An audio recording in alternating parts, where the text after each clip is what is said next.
Your OBGYN isn't actually a fertility expert. Your OBGYN is trained in obstetrics and gynecology, so they are trained to take care of you through pregnancy, help you deliver your baby, and then continue care after. But they are not exclusively trained in in-depth infertility workup, and that's often why women leave their OBGYN's office feeling unheard, disappointed, a little bit frustrated when they're going through a fertility journey. So let me walk you through exactly what's going to happen when you go to your OB for infertility, right?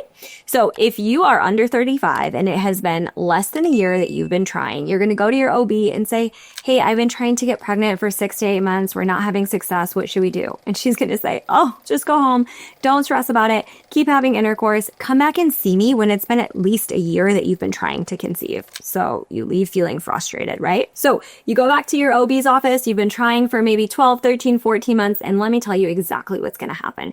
The first thing that she may offer you is an ultrasound, which is great. We should get in there, look at anatomy, and make sure that we don't have fibroids or polyps and that everything looks good. The next thing that he or she is going to do is offer you Clomid or letrozole. Clomid and letrozole are ovulation-inducing drugs. They trick your brain, Clomid specifically, tricks your brain into thinking that there is not enough estrogen in the body. So what happens is your brain sends FSH or follicle-stimulating hormone excessively to the ovaries, and now we have many follicles developing, which are producing more estrogen. So we're trying to force ovulation, but we're increasing estrogen and putting you in an estrogen dominant state at the same time, which has long-term health effects. So she may give you Clomid for 3, 4, 5 cycles. If you're still not conceiving, her next step is going to be a referral. We're going to write that referral over to the reproductive endocrinologist or the IVF specialist, if you will, and send you off. You're going to go to the reproductive endocrinologist. They should offer you an HSG, which is great. I do recommend an HSG. This is where we use the dye to flush the fallopian tubes, make sure they're open and there's no blockage. From there, they're going to recommend IUI to you. It is possible that your OB may also recommend IUI. Some do, some don't. But the reproductive endocrinologist is definitely going to recommend IUI to you. The success rate of IUI is less than 10% each cycle. It's so ineffective, it's not even ethical to offer IUI, and we have such better recommendations at this point. The next thing that is going to happen if you aren't successful with IUI is that the reproductive endocrinologist is going to push you toward IVF.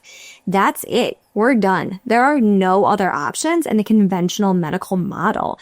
That is why women go into this conventional medical model for fertility care feeling like it's a very cookie cutter approach. They're not being heard. No one's asking about their diet and their lifestyle and their environmental choices and how they're working out and all of the root cause things that we know really matter. Things that your OB should be looking for if he or she wants to take a root approach in trying to help you conceive is to look at your diet and your lifestyle and how you're moving your body and what environmental toxins are you exposed to?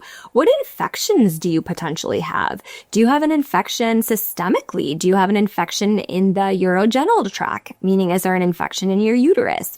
Do you have parasites? Parasites are such a common cause of infertility.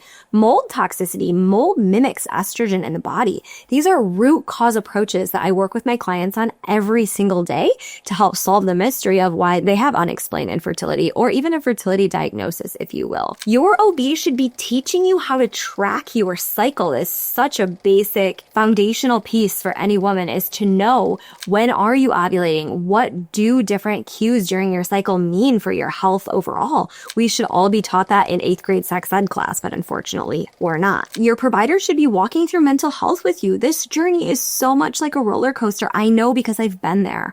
I walked this journey myself for 4 years, so I know it's up and down. Every month when you ovulate, you feel excited again. Okay, we can try again. And then your period comes and it's like, oh, down in that depressed, anxious state again because it's a reminder that one more month that you're not pregnant. These are the things that your OB should be supporting you in if they want to take a root cause approach, and they would be supporting you in these things if they were a fertility expert. So if you've had this experience with your OB, please know that you are not alone. It is not your fault, and there are so many more options out there for you. I would love to hear from you if you're going through this. Send me a DM on fertility. Let's chat. I'm here to support you. Follow along, like this video, and make sure you subscribe to my channel for more.